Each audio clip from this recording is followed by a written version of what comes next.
This is exciting for me on a couple of fronts. First of all, I titled this before you came in. I'm calling it Calm Meets Slow. And it's a kind of a direct play on how I interpret the work that you do and how I've come across your work through primarily LinkedIn, actually probably only LinkedIn, and your newsletter, Calm Tech, which is more than a newsletter.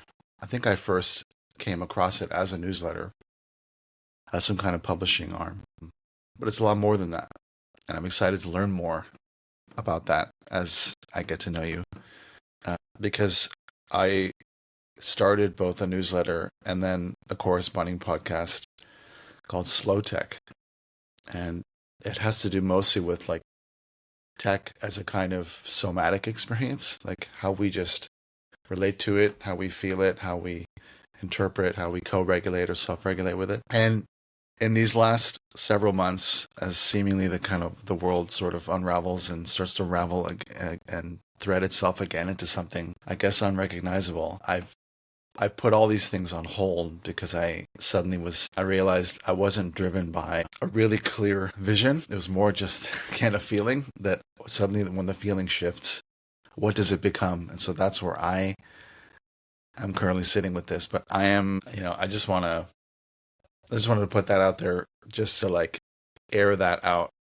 Tell me about you and Calm Tech. How did you come to start Calm Tech? I grew up in a home in Denver, Colorado, pretty isolated, um, with two parents that were broadcast engineers. So they put television on the air for a living when it was analog Mm, in the early 90s. And my environment was not entirely visual, it was mostly sound. So my mom had a big piano, which I would sit under and she would play. And my dad liked speakers, so he'd make speakers from scratch and play all sorts of music from around the world, but mostly from England. And then we watched a handful of shows total on television, which one we watched Star Trek The Next Generation starting in what, 1989? I think that's like classic. we watched Kung Fu The Legend Continues. I watched that with my mom. Yellow carotene. Okay, cool. A show called The Bold and the Beautiful, which was a soap opera about a lower class woman taking over a fashion empire, and it was a lot about mergers and acquisitions and board meetings. And then eventually we watched, James Bond and like some Cosmos and some Outer Limits and some Twilight Zone that we rented from Blockbuster Video. But that was about it. And I grew up in an immigrant neighborhood next to a very wealthy zip code, but we were not the wealthy zip code. We were the immigrants. And the funny thing was, I'm not an immigrant, but all of our neighbors were mostly. So it was, we had friends from Japan, we had friends from China. In school, my best friend was from Nigeria, and my mom's best friend was from Lebanon. And so the norm was go to people's houses in the neighborhood and ask, we brought you cheese. Why aren't you eating it? Or let's eat what you're eating. Or, ooh, uh, you have a rice cooker that sings. That's interesting. And then, of course we were going to these places where everyone got their food too. So it was my mom learns how to cook Japanese, I go to a Japanese dentist, we go to the Japanese food store at Sakura Square in Denver, and this was just the norm. And then in 1993, a couple of just sent over one person from Japan to my dad's work to learn broadcast engineering, and nobody would talk to him. But my dad was like, "Hi, how's it going? Let me take you out," and like let's talk about what it's like in Japan for broadcast engineering. And they became really good friends. That year for Christmas, we got a box from Japan that was full of VHS tapes from regular television and a bunch of candy, and we sent the same box over of American media and snacks to Japan, and it was our way of exchanging. So I saw all of this anime and all of these things way before they came out in the United States, and it was really a first understanding of what you might call cosmotechnics, that each culture has its own technology and that there's a kind of time delay that we're probably going to get this in 5 to 10 years. Heck yeah, I know all about the future of Power Rangers. Like it was like here's the Yeah, future, and here's yeah. populations and the need for automation and all of these things, and earthquakes and resiliency. So it was intense because there was a big earthquake at that time, and I was huge glossy magazines of this destruction. This was more about this felt more like my real world than the random kind of suburban neighborhood that I was growing up in Denver. And when I first went to preschool, I was very confused because there were all these people wearing shirts with different media on them. And I didn't have any of these references other than Star Trek. And so in Star Trek, it was people from different cultures all around the world showing up and dealing with problems together. And the interfaces were really good.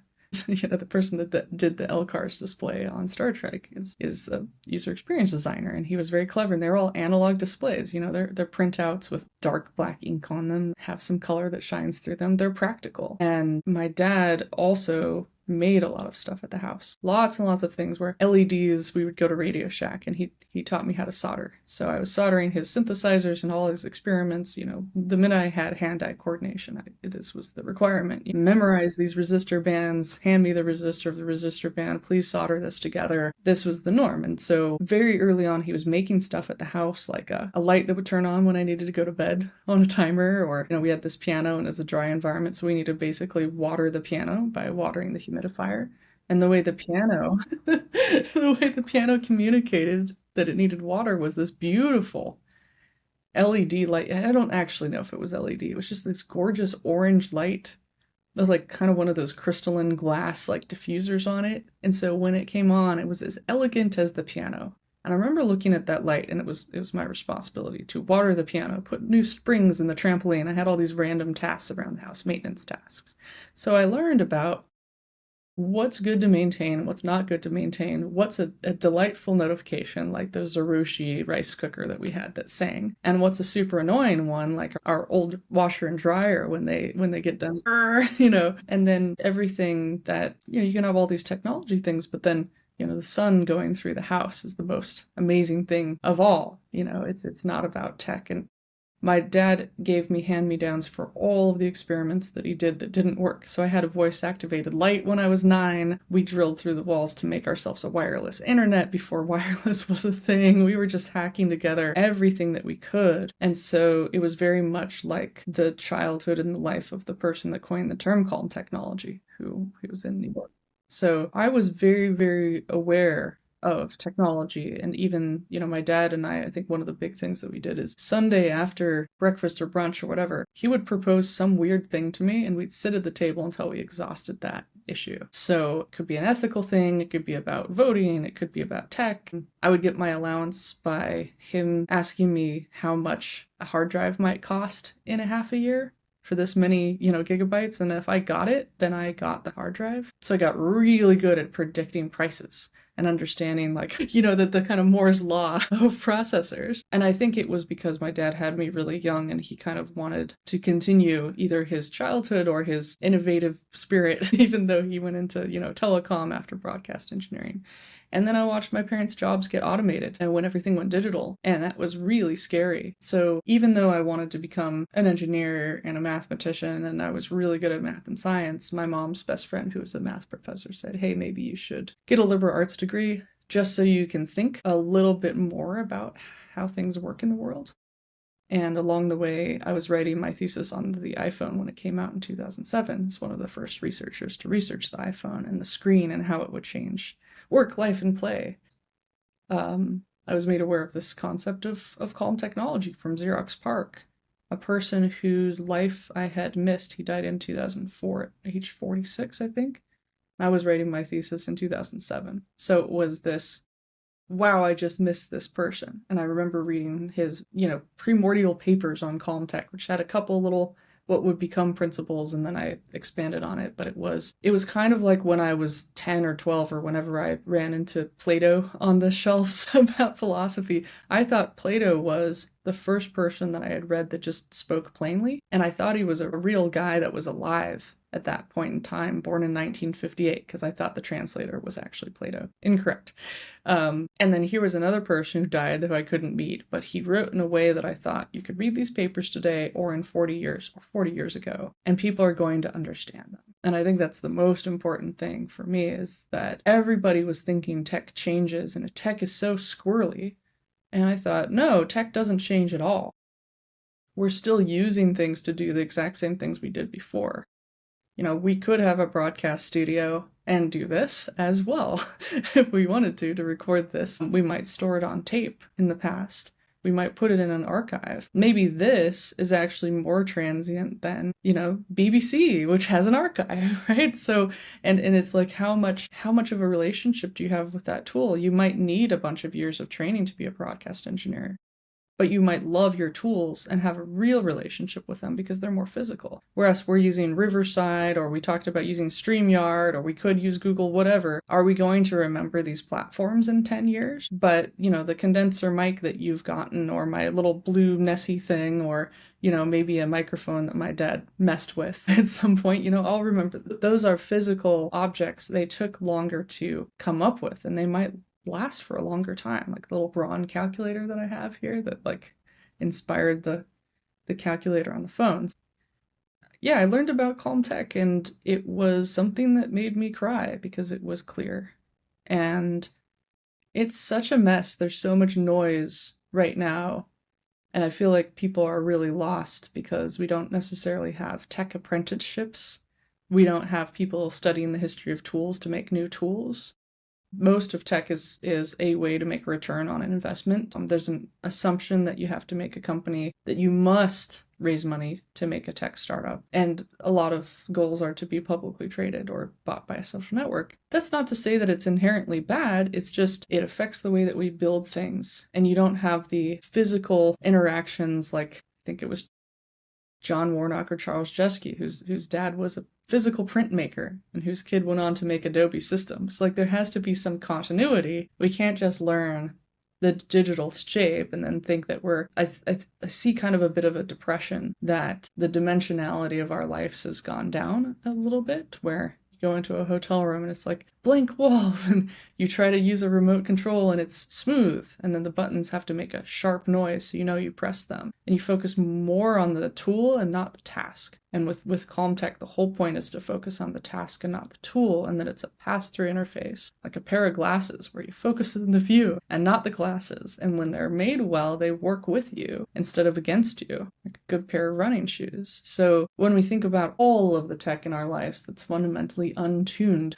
there's an opportunity to tune it. And because my dad was broadcast and audio engineer, it's all about signal processing, right? Like this is, let's tune this, let's adjust this signal. Your television signal is out of whack. Like let's adjust it so that it makes sense. And I think finally that people usually blame themselves instead of the tech. They say, I'm bad at tech. No, tech is bad at you. Tech is bad at us. Right now, what we think of as tech is something made from the West in the last 10 years. Tech is also a 1,000-year-old air conditioning unit developed in Persia using an underground river to keep things cool.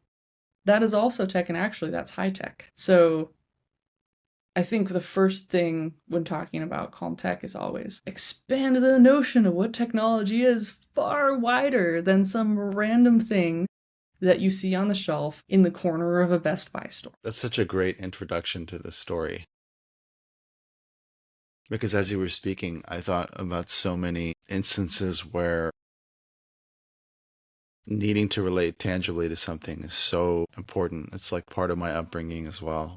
You grew up in Denver, I grew up in LA. And I love how you mentioned the 1,000-year-old air conditioner utilizing a river, an underground river, in order to cool things down. I think of a 1,000-year-old teapot or a tea bowl as a piece of technology. And how there are plenty of modern day interpretations of, let's say, a teapot or something that would act like a teapot. And I had a really fascinating experience a year ago. I was doing so part of Slow Tech, part of what I bring to the field, to the industry, to the world, to people that I meet, is my now 15 plus year study and practice of Chinese tea culture. And so I do that in a like a team building or like a mindfulness oriented offering to organizations, to teams. One such team was at IDEO. So I went to IDEO's headquarters in San Francisco a year ago, and I had this incredible experience of having these timed tea ceremonies with different teams of, like, let's say 2 to 6 people throughout this day-long immersion, activation, engagement, whatever you want to call it.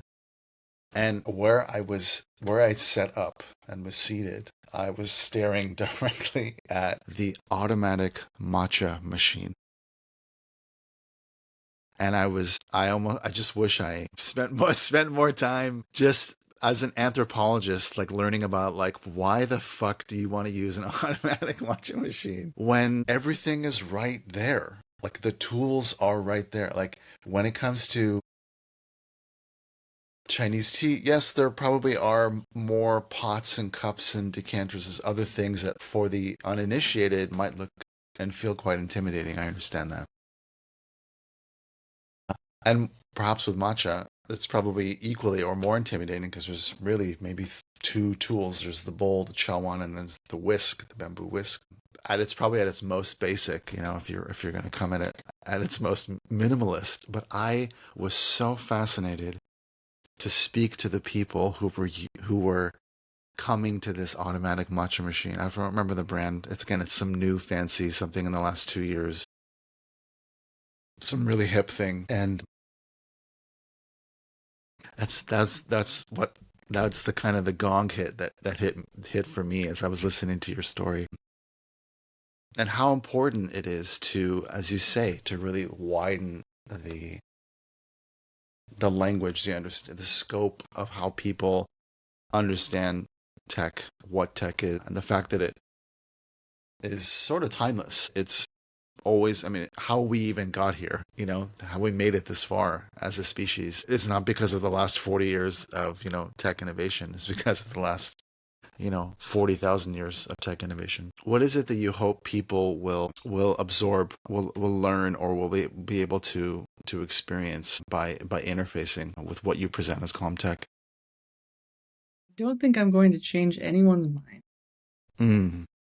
For instance, there's a whole group of people that think that AI should be in every fridge to tell you what you could make with the food in your fridge before it goes bad. And I use this as a joke in a lot of my speeches. And then I just got an email from a friend that said, I made that fridge. The whole point was not to have someone make that fridge. And if you read a lot of Mark Weiser, you actually get the AI in most cases is not really necessary. It's not that I don't use AI all day. I love it. But I use it for very specific things, and it's not integrated into my fridge. I have a choice on, hey, I've got this stuff. What could I make? And kind of use it to help me learn how to make something. And I'm doing that because I didn't come from a huge food family that we're going to go to Tuscany and together we're going to learn some 400-year-old recipe. I want that. People want the real thing. We can call it the revenge of the real, but people forgot that the real could exist and what it feels like because it's been removed by a couple generations. So I don't think I'm going to convince someone who's never experienced the real that the real is cool.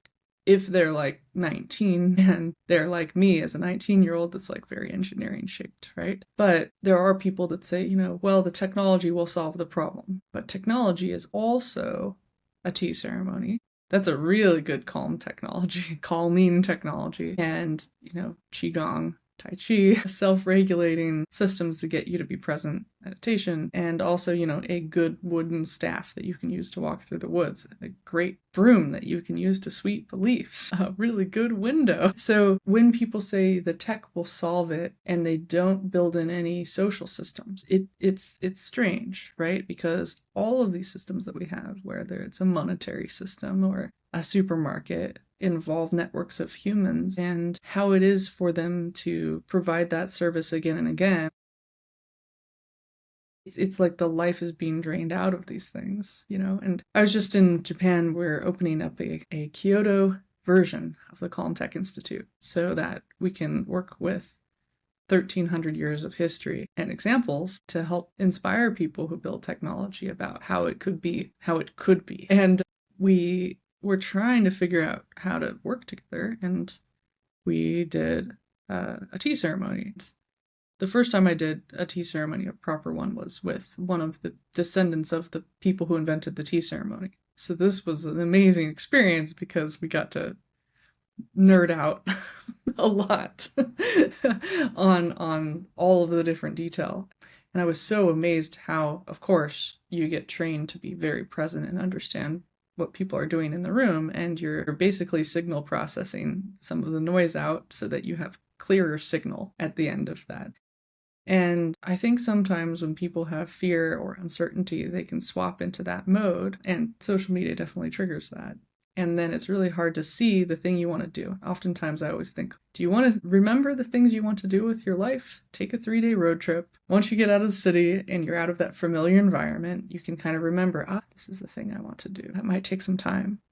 But in a tea ceremony, it's almost like stop being in your head, think about the other person who's also been in their head. Now have an empathy for the other person. And we did, within this ceremony, we did a Chinese ceremony first, and then we did Japanese ceremony, which was great. At home, I'll have some pu'er tea, which is a great fermented tea. You can have it ferment for, 40 years? You can have a 40-year-old tea that's older than you by a bunch. And then Next time you come here, I have a 1960. We should try together.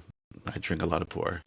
What I love about it is you might get, and this happens to me a lot, is it's really hard to get people to go through an idea without having like hypolinks instead of like hyperlinks, where it's just da-da-da-da-da. And with the puer, it was if you get it right, then you can think about one idea with the other person for fun for like 40 minutes. And afterwards, that non-fragmented time feels really nice. It's some of the silent meditations one of my friends introduced me to is you get a bunch of people at a conference, take all their name badges off, and you just walk around the street, don't say anything to each other. You don't have to have thoughts in your head or not, doesn't matter. Just be quiet and just look. And at the end, everybody feels like a kid again. Because for a kid, it's, whoa, look at that. Ooh, like jump up and touch the leaves. And like, look at all of the people. And also, we're in a strange neighborhood. Look at how much there is in this neighborhood. I didn't notice that before because I was in my phone or talking to somebody else, trying to get my point across, or trying to, talk about this person I had an adversarial situation with at work that I can't solve it because I don't have any understanding of nonviolent communication. I haven't taken the core, it's blah. But to actually be a kid, it's like, oh, look at that leaf. Cool. Yeah, leaf. There's something really nice about that. And I think there's another thing about distortion. So, and I'm not going to name names, but this happens all the time where you have somebody who's gone to Japan and they come back. They wear the robes, and they make a very serious tea house where you need to practice all the decorum. And it's like a misunderstanding of a whole thing, where it's like, no. You make someone feel very comfortable, and you meditate, and cool things happen, and your brain is doing the work, but the host is not the person that you focus on. They might be someone that entertains you or is there, but they're facilitating a pass-through experience. Whereas, some guy that went to Japan and picks up some ropes, I don't want to be focusing on him, and I don't want him to tell me so much detail about the tea. I want the tea to do the talking. I want the cups to do the talking. I want the ceremony to do the talking. I want the trees to do the talking. I want my brain to not have enough detail so it fills in detail. And these things are really hard to talk about because they're so nuanced, and we live in a very visual-based declarative culture. So talking about things as like a really good hammer extends your hand, but the people who build that hammer also have a culture of care, and care is a technology. It's just difficult because what it's redefining what technology is. Technology, and two other ways to cut it that I think are really important is the tech fantasy that we write about when we make a technology magazine that's been outdated, that's still from the 90s and 60s, and then AI will take this and that and take our jobs. Okay, cool. And there will be flying cars, like Popular Mechanics magazine. And then there's stuff that looks good in movies. Blue screens, giant LEDs, stuff that makes sounds because it's got to be cinematic. That's also not tech. That's fantasy. Both of those are fantasies. Then there's who are the people that make the grid behind the scenes, electrical grid, and what that control room looks like. That's unseen technology that powers stuff. That's real tech. And then there's the what do you use in your everyday life? And what are the systems that make that, whether that's your car or a piece of paper or a printer or, your random book club, or you taking a walk with your friends. It's also technology. And so trying to differentiate is really important because we can get into these traps. When I was building a lot of circuit boards with my dad, we would go to the Radio Shack store where you get your LEDs, and the blue and green and yellow LEDs might be like 3 to 5 cents each. But the blue LEDs, when they came out, were $40 each. And I asked my dad, what the heck? Why are these so expensive? He said, well, it's a very, very high frequency, very expensive to produce, and at some point, someone will make that price cheaper, and we'll have a new kind of display called an RGB display, and we'll be able to have flat screens instead of, cathode ray tubes and these big bubbly television screens. And I said, whoa.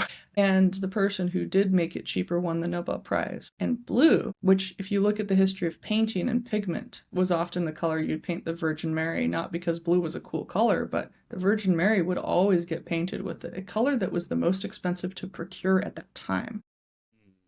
Blue at one point was expensive. Same with purple and cochineal shells and all these things. Like there's a great book that I encourage everyone to read called, it's by Victoria Finlay. It's called Color Travels through a Paint Box, where she goes around the world and goes to all the places where color comes from for painting. And this was really important to me because I was looking at light being the equivalent of paint.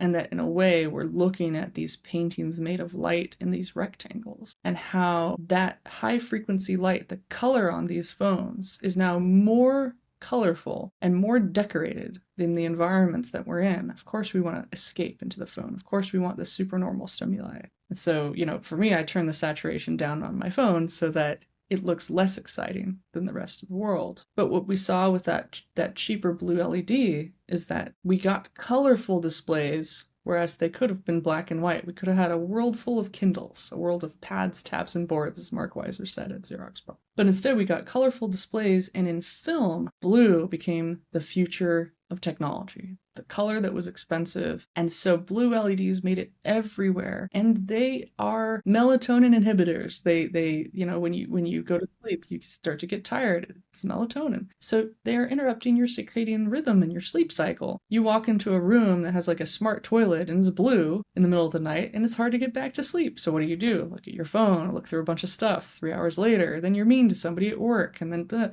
it has these cascading effects that are fundamentally invisible, difficult to track, and it's really hard to take that invisible and make it visible. But part of what I'm doing with Calm Tech Institute is to say, hey, let's look at how technology works with your primary attention. Like when you're driving a car, you're trying to keep your eyes on the road, and everything is there in your peripheral attention to give you information. More information, not less, is in calming because it helps you make a decision. That's kind of an inadvertent thing. We think calm, we think empty room with a yoga ball. No, it's actually a lot of information, like a forest, delivered in a way that you can kind of subscribe to by looking around and moving around. And then there's durability. How long does it last? That fancy automated matcha machine probably won't work when the company goes out of business, especially if it's a venture-backed company. And so not only do you have a bunch of e-waste, but you haven't taught people how to whisk the matcha in a really nice way to make it foamy and fluffy. And you're not actually treating the matcha with respect. Not to say that you should treat it with respect, but everything could be treated with respect. You're not seeing the production and behind the scenes. It's very expensive to produce matcha. It's very labor intensive, and there's now more matcha demand in the world because of automated matcha in Starbucks than there is supply. And you can't just, there's going to be a lot of fake matcha on the market pretty soon. And so durability is really important. And then light, is it having this super bright light, or is it a small orange indicator light that turns on only when something's wrong? Or in a car, you have an indicator light comes on when there's something wrong. And then sound, how does it sound? I'm sure that automated matcha machine doesn't sound very good. I heard nothing too. I can't even do, I can never remember if it even made any sound. So maybe it was designed really well to not make sound. That's great. And then there's materials. What is something made from? And how does it feel? And a lot of times here's a flat wall switch, but can you add dimensionality? Can you make it feel? And a lot of that is real materials have something. And there are all these terms for it in architecture and interior design, which I'm back learning as much as possible right now because people have really figured out there. But there's this kind of textural void that you can get into where your mind gets bored. And I assume that will make people want to drink more when you go into some Airbnb rental that is gray, devoid of texture and color. Every material is fake. And you can tell, and it's like, this is not a home. There's no care here. I'm in a shipping container for the soul. I have to drink to survive. And that's hard because it means that there's no time associated with it. It's how do you have a relationship with it? Are you really living? Are you really present?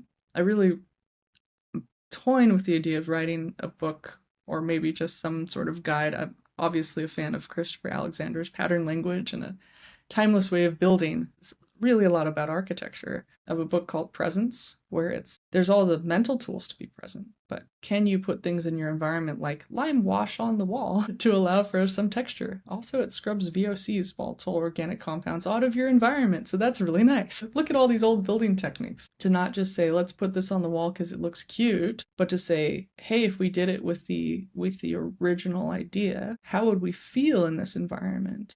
And wouldn't this be a place that people would want to care for? And wouldn't this leave a memory? And wouldn't people act differently towards each other if they were in a space? A lot of times people say, let's get everyone at the table. I'm like, what table? Is it in a conference room with 2,000 ppm of CO2 so that people feel tired? Because a lot of times you get everyone in a room for like an 8-hour thing and the ventilation system can't handle it. And people start to feel tired. Whereas if you take people on a walk, you say, oh yeah, that's the thing that this actually counts as. Or you have a facilitator, you have like, the human mind likes less than 45 minutes, unless you're listening to something on audio, which you are right now. And so it's just a different way where I don't know who pushed everything into weird hourly chunks of time or, decided that we should have these sterile environments that might feel pretty good, like Herman Miller style, but and looking at that history, I mean, obviously, like we do know the answer to that. It's post World War II. Things, all this beautiful architecture got destroyed. We had all of this new glass and steel to rise out of the past, and then we had a bunch of artists moving into lofts in New York City because their parents bought them some place to live because they were trust fund kids, and then we got this loft aesthetic, and then that became this kind of romantic industrial situation, and now it's kind of like when you play a fractal over time. It gets really complicated, and then it empties out, and then it's like, okay, well, what's next? Well, we're gonna have wainscoting again and wallpaper, and but not maximalism, just something where when the mind goes into a space, you have what I call minimum viable texture, minimum viable, Marriott Bonvoy, for instance, totally has this figured out, even at their lower end parts of the chain.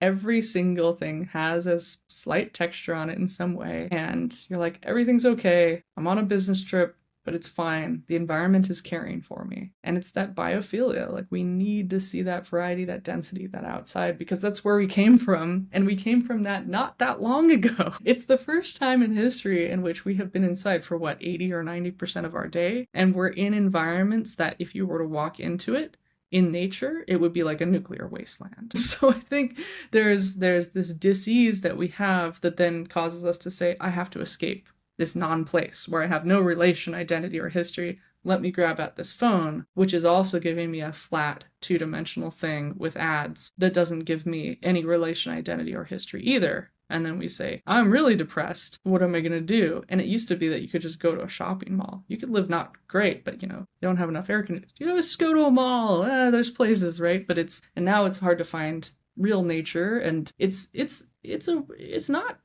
not great, but it is nice. I mean, our needs are fulfilled. But is it life? Is it high resolution enough? Is it anything that we'll remember? And someone who grew up without a lot of aesthetics, it was, I need to understand color. I need to understand shape. I need to understand texture so that I don't just have a room with a mattress on the floor and a big light and I'm trying to automate a bunch of systems. That's why Americans want to go to Italy.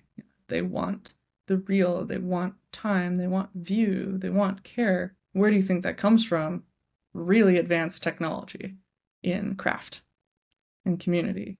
And I think also in the West, we think that in order to pass something down, we need to write a research paper that a PhD can understand. Whereas you could teach a 5-year-old how to make noodles, and that's the equivalent of this crazy research paper. I love to watch these videos where a food scientist goes into the process of anybody making food, like hominy and all of these, ancient foods, and says, whoa, this is some chemistry here, but here's how it works. And to think how super smart people were in the past because they had to be. And to say that at the same time, hey, look at all this clever stuff.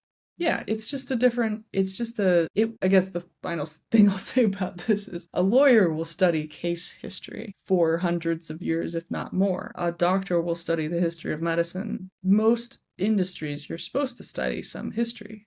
If you're going to do something at the edge of it, or like a judge, how many years does it take to be a judge?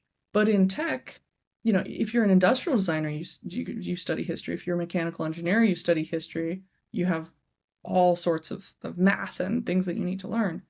But in software, you don't study any history. And so you end up with things that keep roving around the same system. And then eventually you get people who are like, "Ooh, I like the idea of Xerox PARC, but I'm not going to interview anybody who was actually there. We'll just make something that looks like a Xerox PARC." And they get just the 2 dimensions. So it's not to say that I have any of the answers, but I want to pick apart some of the questions of why do we see repeating tumorous products again and again that get a lot of investment, don't actually make a lot of investment for anybody, leave behind no legacy, and are kind of piles of trash, even though people are very well meaning. I'm not knocking the excitement of a Stanford grad who grew up without working in food service, who's never had to maintain anything. It's okay. They never had to experience that real. But to me, it's kind of a waste where it's like, and I was telling a company today, they want to make iPhone apps for this and that. I said, what if your, field agents who were doing the industrial work made the app? Well, what, right? Do they even need one? No, you're going to invest 15 to 20 million into this. You're going to have to compete with the industry to get what won't be the top iPhone developers because they're at Facebook. You're going to have to deploy something to Android, which isn't going to give you full coverage of people's phones because it's not possible. There's too many Androids. And you're going to have something that people can't use in the winter with their gloves. And so that's really hard. It's that people don't really think through. And I'm not sure exactly how to get to people, but I think with Calm Tech, there are a bunch of people that know that something's wrong, but that's okay because they'll find Calm Tech eventually, and they can do with it what they will. It's not a prescription. There's some principles. Then if you follow the Calm Tech certified standard, then you get Calm Tech approval stamped on your product, and then it's more about rewarding people who are taking the risk to do something that is non-standard right now. It used to be the norm to make a multi-generational family company that makes a physical product. It used to be the norm to make stuff with real materials because plastics weren't invented. It used to be the thing to do a lot of mathematics and make Moorish tiles, Moroccan interiors. And that was a legacy you could continue for 1,000 years. So now, where are the apprenticeships? Are there white collar apprenticeships? And then then at luxury, I guess, you might read like a Kinfolk magazine or something, but there's just not that many of that. You might have someone who has enough of a family fund that they can say, I'm going to spend the next 20 years figuring out how to dye stuff with yams in the backyard of land that I inherited that is beautiful, and invite a couple of people to come in and see this. And that's where the stuff is getting carried on. And a couple of other communities of craft. And I'm hoping that there's more of that because that was the norm. But again, once people get to have enough money, they buy the real thing. They go to Italy and get the cast of their foot made and have Italian leather. They want the craft. They want the handmade. So it becomes this issue where, we could look back to the Bauhaus movement where it's like, hey, we could have these things that people can buy and it's okay. But I also think we need a really strong, healthy middle class, that this can't just go luxury and that's it. Anybody should be able to understand like what a color reflection index is on a light, and why when you go into a dressing room and you look terrible, part of that is because you're using a light that has low CRI, so it's not reflecting the reds in your skin, so you look washed out like a zombie. And that in a beautiful high-end store or jewelry store, you're going to have specifically designed light that has a high CRI that looks like daylight, so everything looks really pretty, but then you take it out to your house with bad LEDs with a CRI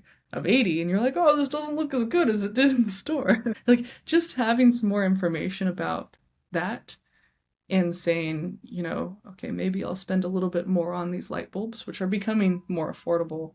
Just changing the sound or the light in an environment can change Everything. I don't know what to follow up with that. I have a premonition that you probably will be writing something soon.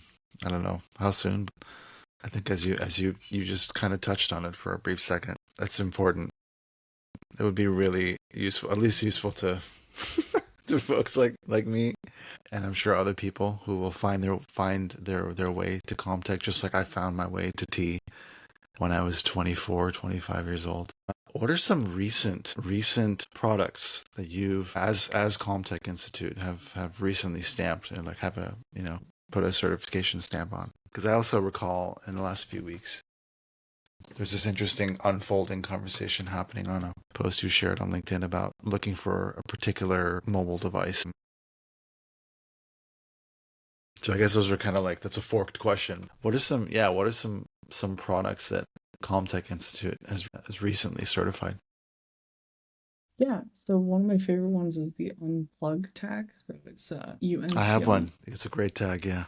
Yeah. So Carolyn Caldwell has made a pretty great tag, and what I like about it is that it fits on a keychain. It's bright yellow and it's small, so it's really easy. And when you can set up your phone so that when you tap the physical tag to it, it unlocks your social media for like 5 minutes.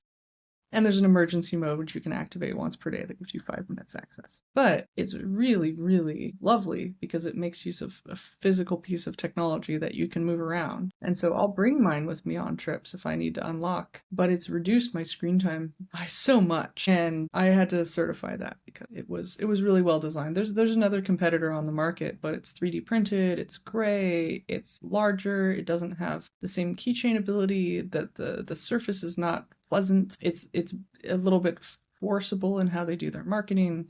I don't think that really aligns with the concepts of calm tech. And I can't see carrying around this like gray thing with me.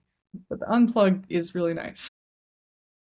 I know what you're speaking to. I feel like when I see it advertised, that particular product is like stuck on the refrigerator, so you have to walk over to the fridge. And And it can be delightful and beautiful. So the unplug tag, at least it's a bright yellow so that you can be like, oh, I know where it is, but it feels like kind of like a weird esoteric charm sometimes. Like there's like a little bit of a spirit in it.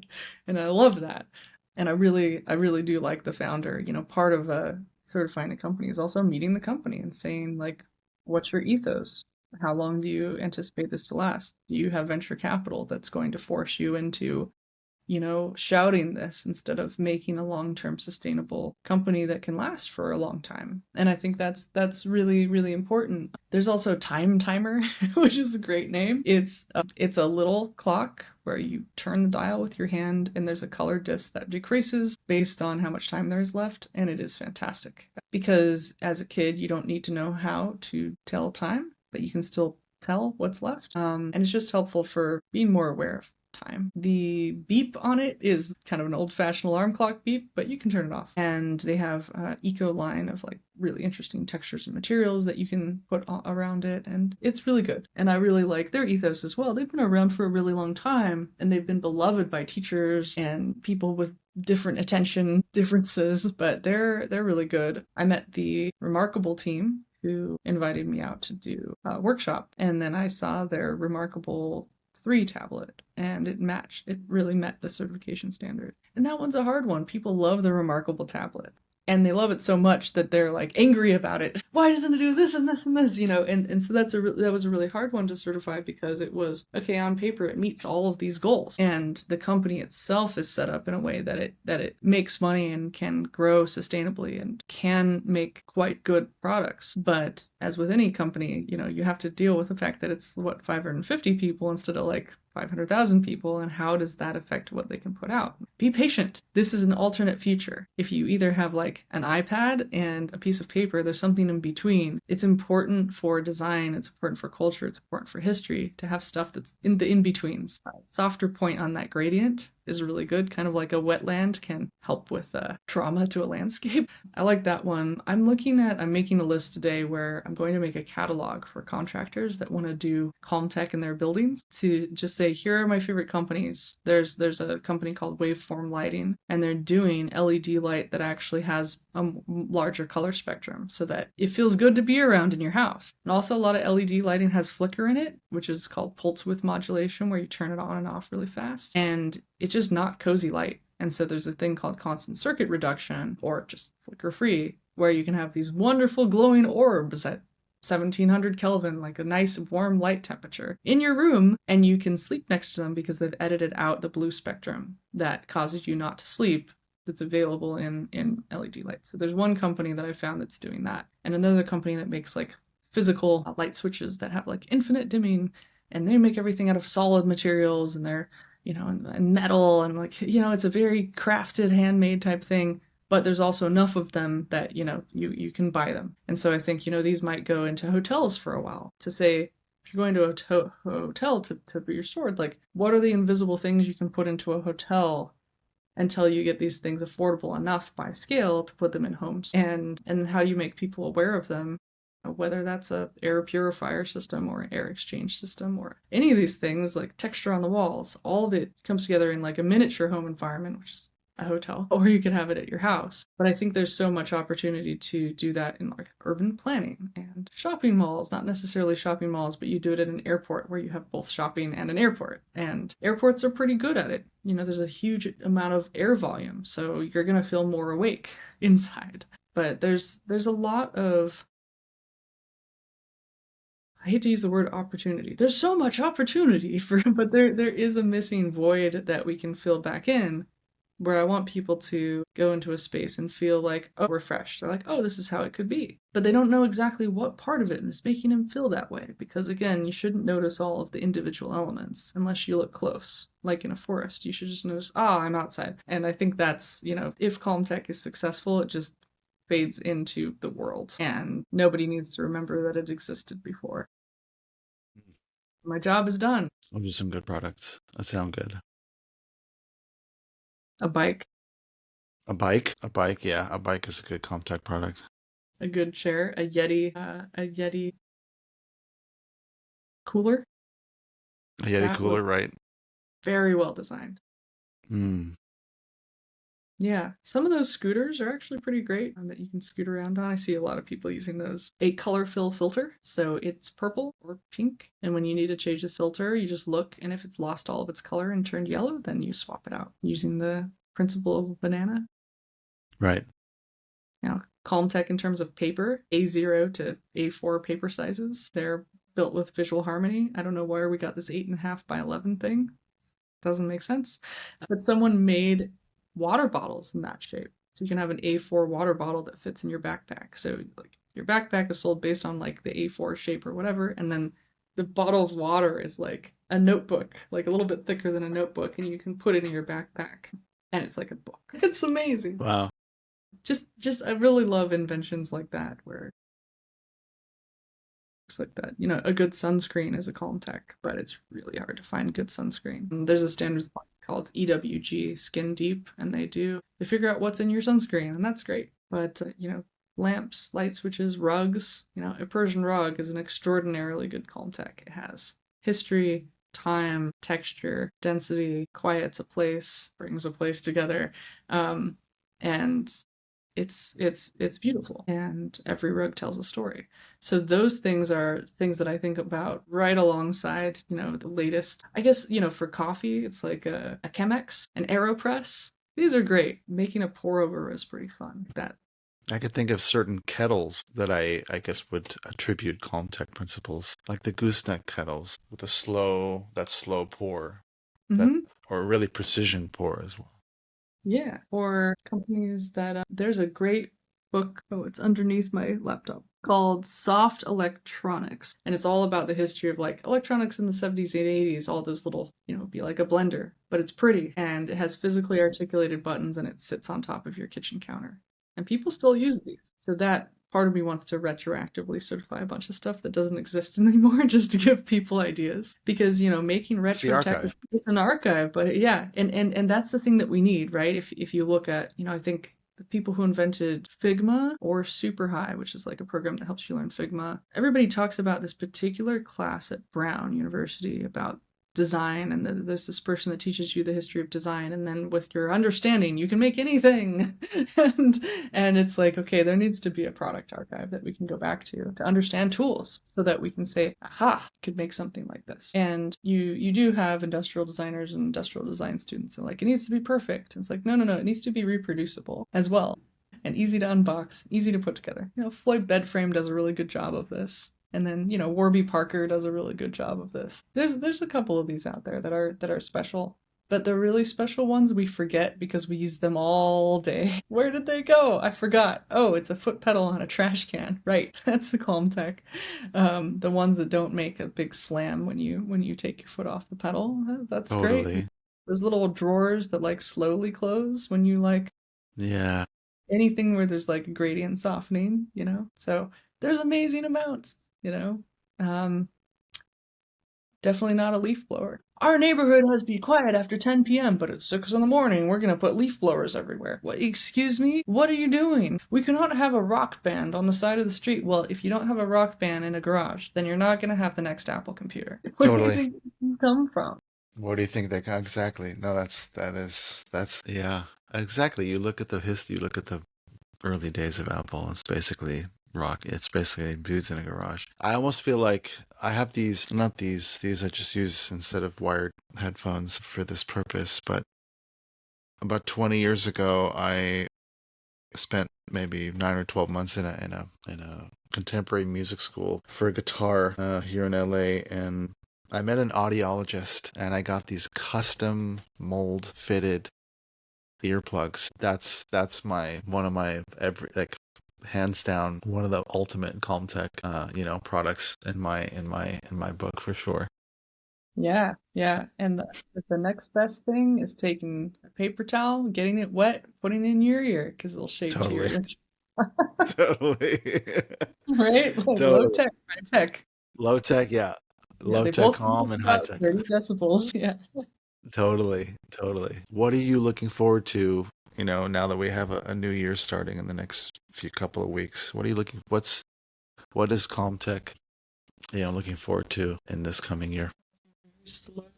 Making the Calm Tech Institute something that people can rely on for information, education, and a breath of fresh air around what they think tech is, as a very, not a quiet voice, kind of loud, but something that people can discover ideally by, LinkedIn or word of mouth to say, hey, you might want to look at this. This might be interesting to you.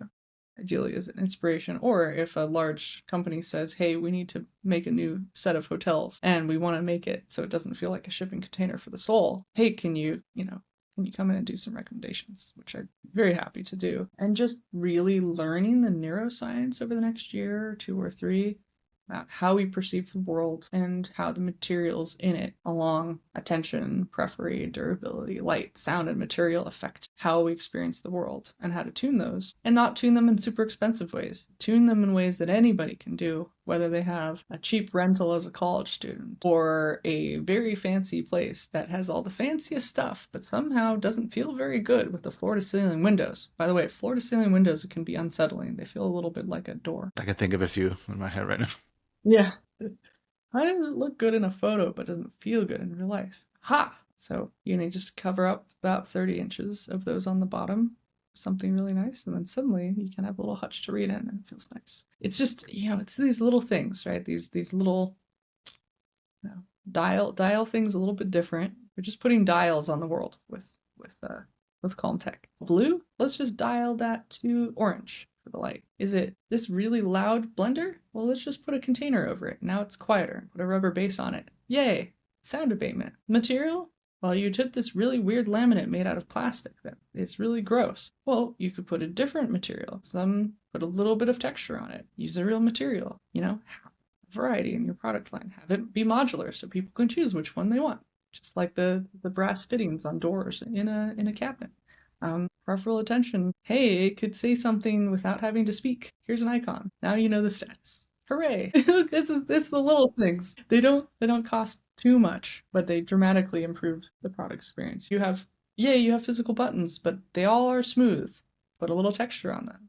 Put a little braille on them so you know which one is which. So I can continue to have a conversation with you while I'm using something else like a blender because I know where the on-off button is. Especially if, you're at a hotel room and it's dark and you're like, which is the light? Make it easier for people by using other senses. Your fingers are very high resolution. Really, Right. really high resolution. Engage the periphery. There's so much cool stuff that you can do that we forgot.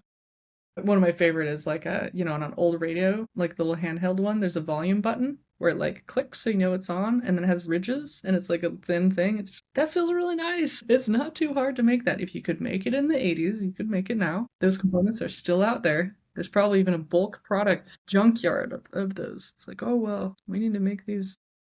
And it makes it possible for the next generation of Richard Feynman physicists. How did he get his start fixing radios? How are kids going to get their start doing mechanical stuff and making the next generation of products if they can't take them apart? There's a lot to be done. Does Calmtech do so? You mentioned this space in Kyoto in Japan as a extension of the institute, or like as a physical manifestation of the institute. Are there other physical manifestations here in the States, or are there like events or workshops or sort of conferences or retreats? Yeah, I've been doing through Future Spaces and through the World Experience Organization a bunch of like play labs and campfires and remote talks. And those are really fun. And then it's easier to get people virtually for those. And then I speak all over the world, depending on, who wants to have me. But usually if a company says, we want a 3-hour workshop, then it's really fun to be able to actually deep dive and go around and have people apply what they learned. In terms of, what we'll be doing with Calm Tech Institute, it's always better to partner with people that already have an audience because getting a lot of people at a time would be really nice and slowly having word of mouth. So I'm in New York, and while I don't think you could visit the office because I'm out of town a lot, it's totally possible to meet. It's just uh those things, it's people will say, "Hey, I'm really interested," and we can talk. And it's a organic. So I don't want to book out a huge venue and be like, "Come learn about Calm Tech," because it's better just to read papers and like see a talk somewhere and then that sort of thing. Awesome. I There'll want to be more follow though. up this. There'll be more, exactly. And I want to follow this conversation up with like just in a way like seeking your counsel on maybe working with WXO to like bring tea or tea experiences to these as you say these campfire type experiences because I'm looking forward into the next year like I do these one-offs and sort of relationship building here in LA in terms of offering it as a service. So I get curious about whether that could be partnered with someone, partnered with an organization, maybe partnered with Comtech, or instead of just being this kind of service of one, just I get curious about how that could potentially be done in more of a communal setting. But this feels like a good place to bookmark this conversation. There's so much more to talk about. I want to talk about next generation like so bad at Yeah. another time. But Well, thank you so much for taking the time and for sharing the stories and the perspectives. And it's both a kind of a fraught moment to be alive, but also exciting depending on your perspective and the filter of the goggles that you're wearing.